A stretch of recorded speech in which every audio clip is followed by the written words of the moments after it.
Oh, hey. Didn't expect you to be coming back. Oh, fuck. Oh, shit. Well, that's probably broken. Welcome back to the Olive Oil Soup channel, where we review shit that you probably didn't know existed. Today we're going to be talking about, the Grant Morrison Doom Patrol book. Book 1, as you can see in the corner.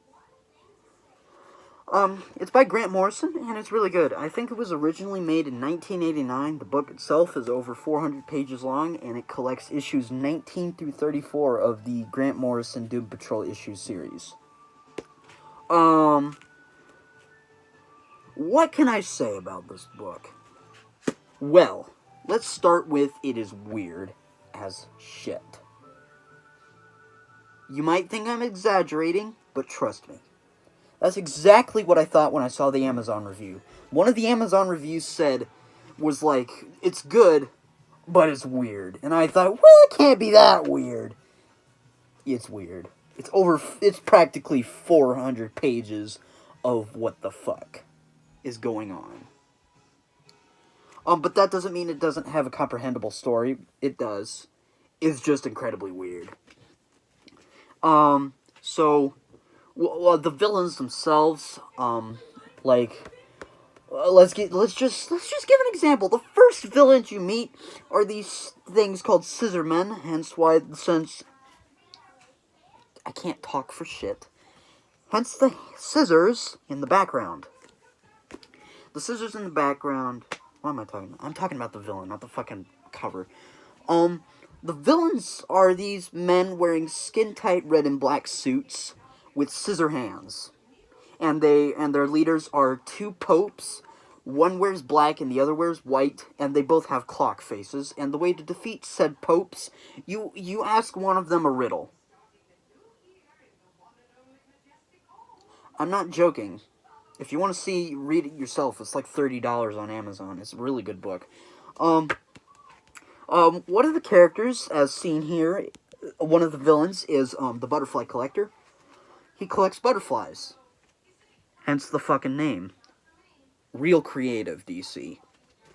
He collects butterflies, and his wife is some dead lady named Rhea.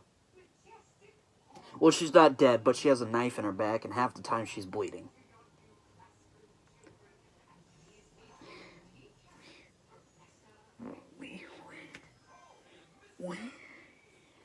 And the villains pale in comparison to how weird the heroes themselves are. We got Robot Man, otherwise known as Cliff Steele. He is a human brain inside of a robot. We got Dorothy. She can bring anything, from her imagination into real life. Also a monkey-looking ass, but she's a really cool character, in my opinion. I believe she has a lot of potential. Like, she's really young, so she's kind of immature, and she doesn't really know how her powers work. So, but I still feel like she's one of those characters in superhero comics that have a huge amount of potential that nobody knows about until they get to that point. We got Jane. Her literal superpower is multiple personality disorder. I'm not kidding. If you're probably watching this because you saw the show. But if you haven't, she's called Crazy Jane in the show. And her literal superpower is that she can change different personalities. And each personality has a different ability or niche about them. Or niche. I say niche, because fuck you. We also got Rebus, or if you've seen the show, Larry.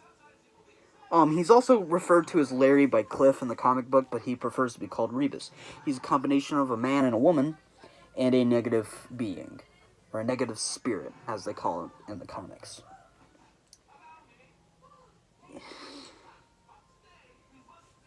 What am I doing with my life? Honestly. But, all in all, this is a really good book. Did I say this? I don't care if I already said this, but, it is incredibly weird, but that doesn't mean it doesn't have a comprehensible story. It does. It has a very compelling story to it, and, all in all, I'd give this a Butterfly Collector out of 10. I'll let you decide what that means in the comments. Anyhow, this is Olive Oil Soup, spilling on the floor.